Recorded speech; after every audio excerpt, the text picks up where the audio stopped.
everybody, and welcome. I'm your host, Stewart Stewart. We're at the Miami International Book Fair, which I thought would be a great venue to introduce a first-time author.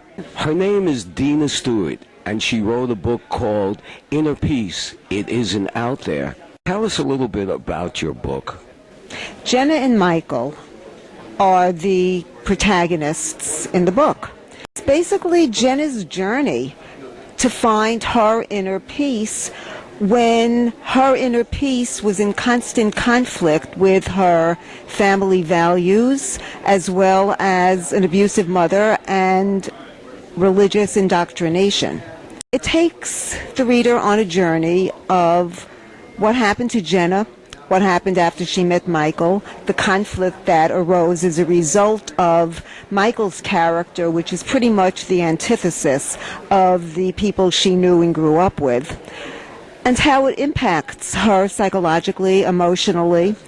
And what ultimately happens is she does walk away from her family for approximately 20 years, during which time she succeeds in ways she never even imagined were possible. And with newfound confidence, she returns to her family and tries to reconnect with them on her own terms. After that, it pretty much just takes on a life of its own, which is a sad, bittersweet twist. Really a universal theme because it's not just Jenna's family. Yeah, I mean, it basically talks about matches and mismatches. Be a mismatch between a mother and a daughter? That sounds so far-fetched. Because you're born into a family doesn't necessarily mean that the family dynamic is going to work for you. And if it doesn't, it creates more problems than imaginable, because I think it's natural human instinct to want to belong and want to be accepted and loved.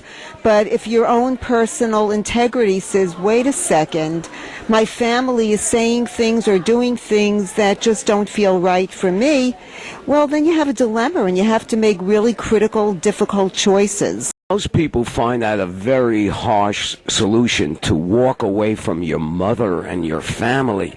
However, if you do that and discover yourself, and then you go out and you flourish and become the person you always believed was inside of you but were afraid to test, would that be worth it?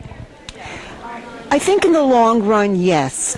I think the process itself is extremely painful emotionally. There's a lot of growth involved. There's a lot of pain and then healing, because it's not cut and dry. You know, you can walk away from somebody. I mean, people travel to the other end of the world to be away from certain people, possibly their family, but emotionally they're still connected.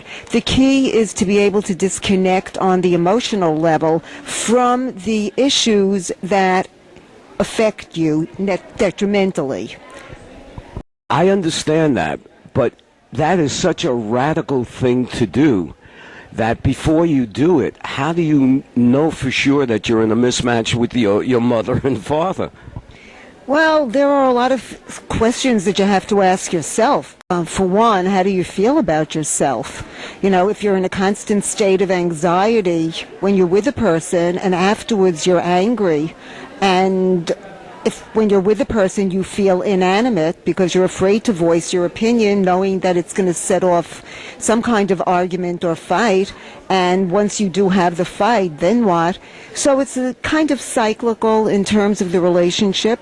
After a while, you just get to the point where you can't stand it anymore and you have to make a choice. It's a leap of faith for all intent and purposes. You know, maybe it's a leap away from faith. Or think of it this way. I've heard so many of my friends who've had visits from their family, and one friend remarked last week, it's 2 weeks ago and I still haven't recovered from my mother's visit. Yeah. Would you think that's a definite sign of a mismatch? I would think so, you know, depending on what the relationship is consistently.